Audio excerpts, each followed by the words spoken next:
while I was at school. It was a very cruel thing to call me, I know. It really knocked my confidence, and I hardly ever went out in the playground because of it. But the teachers insisted on calling me it. If only they could see me now. Of course, they can't. Because I went to school a long time ago, and they're all dead. Anyway, I'm here tonight to be the token disabled comedian. And I am here to tick some boxes and make you all feel awkward. I'm looking forward to it. Before I go any further, I feel I must apologize to you all.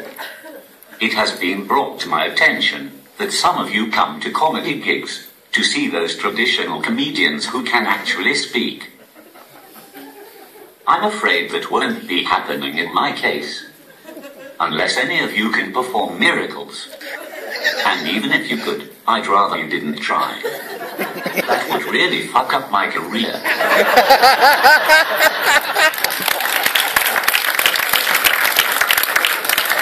The fact that some people like old-fashioned speaking was made clear to me by a tweet from another comedian. In case you are wondering, in this instance, the word comedian is written in inverted commas on my iPad. The tweet said, "Well done on finding the easiest way to do comedy. You can just write shit on your laptop and get that to remember it and say it for you. You can go fuck yourself with your laptop." As you can tell, he is clearly a very pleasant human being. According to him, I just get up on stage and then click and go, which I always thought was a shampoo. Of course, he is right. Can you imagine how hard my life would be if I could actually talk? It just doesn't bear thinking about. I'd have to remember how to say words, remember how to form sentences, remember all my jokes.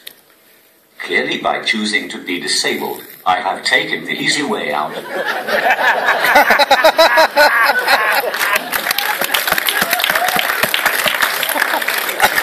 And for that, I am truly sorry. Also, I don't like being pedantic, but this isn't 1998, and this clearly isn't a laptop. If he can't tell the difference between a laptop and an iPad, I suggest he has bigger problems than the way I tell my jokes. And I bet he hates everyone at the Paralympics who has won a gold medal. The bunch of cheating fuckers. Just wait until he finds out that Stevie Wonder didn't design any of his album covers.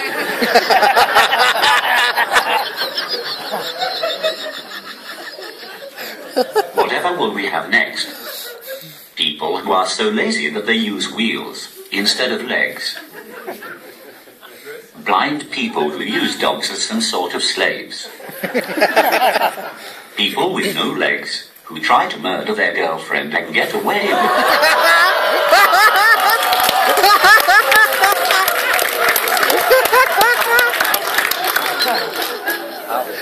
In case you were still in any doubt, I really am disabled.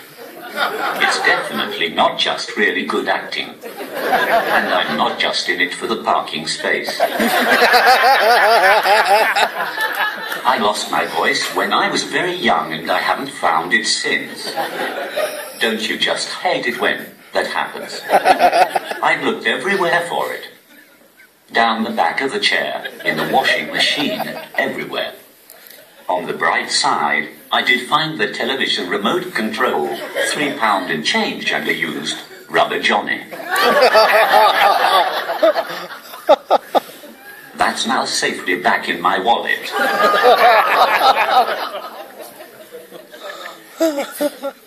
I realize that my own voice doesn't really suit me. I look young, trendy and down with the kids, but my voice sounds like it belongs on a children's storytelling program. You may be wondering why I chose to sound like a posh version of RoboCop. Let me demonstrate. The alternatives were not much better. I didn't really want to sound like this. And I really didn't want to sound like this. And, let's be honest, if I sounded like this, I would have just attracted Jimmy Savile.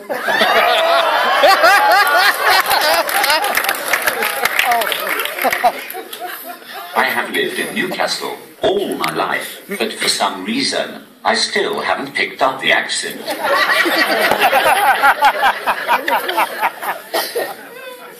However, if you are trying to place my accent, it's from PC World. By the way, I know what you were all thinking when you saw me come on stage. Don't worry about it. It's fine. It happens all the time and I'm used to it by now. You were thinking, here comes another wanker with an iPad. You'd be mistaken. I'm a disabled wanker with an iPad. The difference being that I paid for the iPad with my benefit money.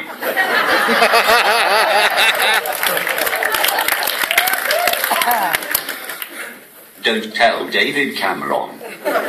He still thinks I can't walk. Still have bad eyesight.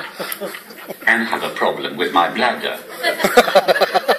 Unfortunately for those closest to the stage, one of those facts is actually true. So, while I might not take the piss out of you tonight, you might be helping to take the piss out of me.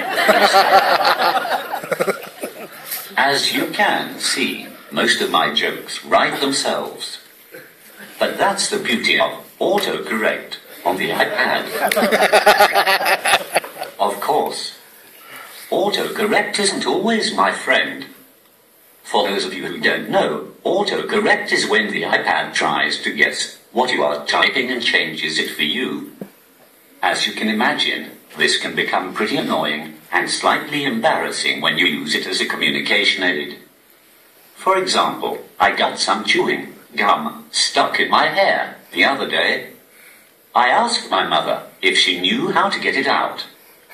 Sadly, it decided to say, "Do you know how to get cum out of my hair?" It got even more awkward when she knew exactly what to do.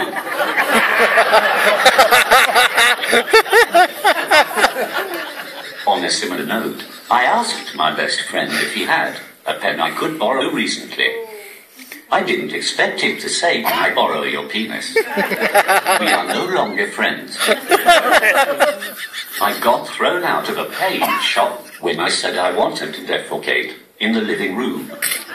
Of course, I meant decorate, but by then it was too late. The shit had already hit the fan.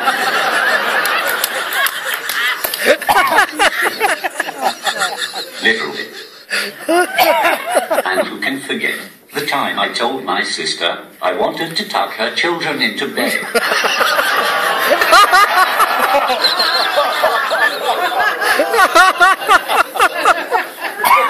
I'm sure you can all guess what that was changed to.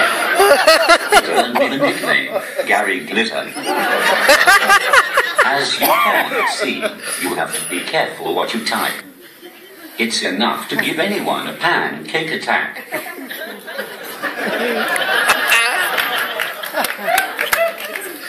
You stupid piece of crepe. I got on the train to the gig today. I always liked